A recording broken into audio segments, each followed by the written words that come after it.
देखिए, दोनों जगह काशी में भी समाजवादी पार्टी की सरकार ने ताला बंद किया था और मथुरा में भी जन्मभूमि में पीछे जो पार्क है उसको आप लोगों ने ताला बंद कर दिया था। वो ताला हमारी सरकार ने खुलवा, दोनों जगह ताले खुलवा दिए। मुझे बताते हुए प्रसन्नता है कि अयोध्या, काशी, मथुरा, वृंदावन, बरसाना, गोकुल, गोवर्धन, नैमिषारण्य, विंध्यवासिनी धाम, देवीपाटन धाम, बरेली का नाथ कॉरिडोर, चित्रकूट, इन सभी के लिए सरकार ने धनराशि की व्यवस्था बजट में की है। मुख्यमंत्री पर्यटन संवर्धन योजना में हर विधानसभा क्षेत्र के भी एक एक धर्मस्थल को विकसित करने के लिए हमने धनराशि की व्यवस्था बजट में की है। प्रयागराज का कुंभ 2025 का 2019 के कुंभ, प्रयागराज कुंभ से भी बेहतर हम आयोजन कर सकें, इसके लिए भी धनराशि की व्यवस्था इस बजट में फिर से की गई है। प्रयागराज में कुंभ संग्रहालय की स्थापना हो, इसके लिए भी धनराशि की व्यवस्था की गई है। और आप तो मथुरा वृंदावन के लिए भी कुछ नहीं कर पाए थे, क्योंकि आपको वहां जाने में भी डर लगता था। हम लोगों ने, देखिए, दोनों जगह काशी में भी समाजवादी पार्टी की सरकार ने ताला बंद किया था और मथुरा में भी जन्मभूमि में पीछे जो पार्क है उसको आप लोगों ने ताला बंद कर दिया था। वो ताला हमारी सरकार ने खुलवा, दोनों जगह ताले खुलवा दिए। जो प्रदेश के अंदर संभावनाओं वाला क्षेत्र था, वो था सर्विस सेक्टर, टूरिज्म में, स्पिरिचुअल टूरिज्म में जो संभावना उत्तर प्रदेश के अंदर थी, पिछली सरकारों ने उसकी सर्वथा उपेक्षा की। और उपेक्षा इस आधार पर की थी, अभी कह रहे थे हमारे नेता विरोधी दल कि राम के नाम पे राजनीति नहीं होनी चाहिए। हमने तो कभी राजनीति नहीं की। राम तो हमारे आराध्य हैं, आराध्य के नाम पे राजनीति कैसे? उनका तो हम स्मरण करते हैं और राम के बगैर कोई काम हो ही नहीं सकता। क्यों बाल्यान जी, आपके यहां संबोधन तो राम राम का ही होता है ना? तो अब राम राम का संबोधन के बगैर कोई काम होता नहीं। उठते, जागते, सोते, रोते, हर क्षेत्र में राम राम का ही संबोधन होता है। लेकिन अयोध्या नहीं जाना है, क्योंकि वोट बैंक पे असर पड़ जाएगा। तो वोट बैंक की राजनीति आप कर रहे हैं, हम लोग नहीं कर रहे हैं।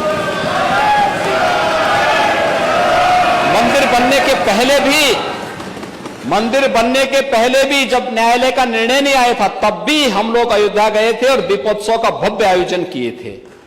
और आज भी जा रहे हैं और आगे भी जाएंगे, इसमें कोई संदेह नहीं होना चाहिए। चौधरी साहब का संबंध उत्तर प्रदेश से था और उत्तर प्रदेश के मुख्यमंत्री के रूप में भी, देश के प्रधानमंत्री के रूप में भी करोड़ों किसानों की आवाज को उन्होंने जो बुलंदी दी, सचमुच चौधरी साहब का सम्मान देश के कोटि कोटि अन्नदाता किसानों का सम्मान है। और चौधरी साहब की स्मृतियों को यह एक नमन भी है, विनम्र श्रद्धांजलि भी है। चौधरी साहब का आंकलन, उन्होंने जो सुधार के कार्य प्रदेश में मुख्यमंत्री के रूप में और देश में प्रधानमंत्री के रूप में जो किए थे, वो अविस्मरणीय है। राजस्व में आज जो कुछ सुधार हमें देखने को मिलता है, वह चौधरी साहब की देन है। एक गरीब को उसका अधिकार मिल पा रहा है, चौधरी साहब की देन है। किसानों की आवाज को हर मंच पर तवज्जो दी जा रही है और 2014 के बाद प्रधानमंत्री मोदी जी के आने के बाद किसान सरकार के एजेंडे का हिस्सा बन सकता है, यह भी चौधरी साहब की देन है।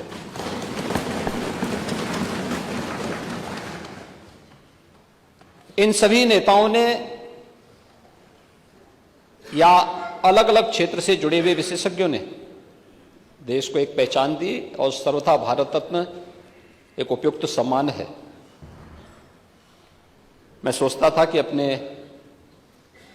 बजट भाषण में जब किसानों की बात आएगी